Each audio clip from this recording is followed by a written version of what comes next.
சென்னை. பெரிய கனவுகளும் பழைய பழக்கங்களும் இரண்டும் ஒன்றாக வாழும் நகரம்.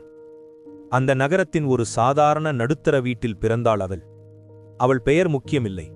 ஏன்னா இது ஒரே ஒருத்தியின் கதை இல்ல, இது 1000 பெண்களின் கதை. சின்ன வயசிலிருந்தே அவளுக்கு ஒரு வித்தியாசமான ஆர்வம். பொம்மைகள் விளையாடவில்லை, கார்களை உடைத்து பார்த்தாள்.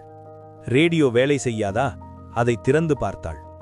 ஒரு நாள் அவள் தந்தையிடம் சொன்னாள், அப்பா, நான் இன்ஜினியர் ஆகணும். அந்த வீட்டில் அமைதி. அம்மா மெதுவா சொன்னாள், பெண்ணுக்கு அது ரொம்ப கஷ்டம்.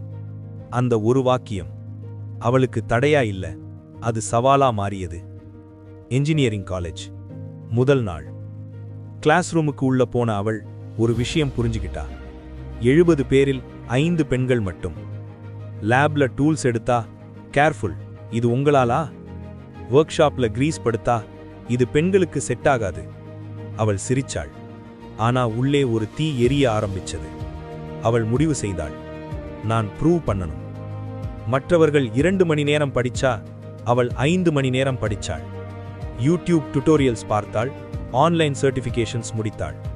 கோடிங் பிராக்டிஸ் தினமும் செய்தாள். ஆனா அவள் ஒரு முக்கியமான விஷயம் புரிந்திருந்தாள். ஹார்ட் ஒர்க் மட்டும் போதாது, ஸ்மார்ட் பொசிஷனிங் வேண்டும். அவள் ப்ரொஃபசர்ஸோட நெட்வொர்க் பில்ட் பண்ணினாள். ஹேக்கத்தான்ஸ் அட்டெண்ட் பண்ணினாள். இன்டர்ன்ஷிப்ஸ் அப்ளை பண்ணினாள். 27 முறை ரிஜெக்ட் ஆனாலும் 28வது அப்ளிகேஷனில் செலக்ஷன். அந்த நாள் அவள் கற்ற lesson, rejection is redirection. Degree முடிஞ்சது. கார்ப்பரேட் ஜாப் கிடைத்தது. பெரிய நிறுவனம், பெரிய பில்டிங், பெரிய ஈகோக்கள். மீட்டிங் ரூம்ல அவள் ஐடியா சொன்னா அதை இக்னோர் பண்ணுவாங்க. 5 நிமிஷம் கழிச்சு அதே ஐடியாவை ஒரு மேல் கொலீக் சொன்னா அப்ளாஸ். அந்த நாள் அவள் இரவு அழுதாள். ஆனா மறுநாள் அவள் ஒரு நோட்புக் எடுத்தாள். எமோஷனா ரியாக்ட் பண்ண மாட்டேன், ஸ்ட்ராட்டஜியா ரெஸ்பாண்ட் பண்ணுவேன். அவள் பேச ஆரம்பிச்சது ஃபேக்ட்ஸ்ல. மீட்டிங்குக்கு முன் data analysis complete, risk assessment ready, backup slides prepared, questions anticipate பண்ணி ஆன்சர்ஸ் தயார். மெல்ல ரூம் சைலண்ட் ஆக ஆரம்பிச்சது. People started listening. ரெஸ்பெக்ட் கேட்டு வாங்கவில்லை, காம்பிடன்ஸ் மூலம் வாங்கினாள். ஒரு முக்கியமான ப்ராஜெக்ட் கிராஷ் ஆக போகுது. டெட்லைன் மிஸ் ஆகும் நிலை. Senior managers tension. அந்த நேரம் அவள் எழுந்து சொன்னாள், let me handle this. Room silent. Are you sure? Yes, give me 90 days. அடுத்த 3 மாதம். வீக்கெண்ட் இல்லை, எக்ஸ்கியூஸ் இல்லை, ஃபியர் இல்லை.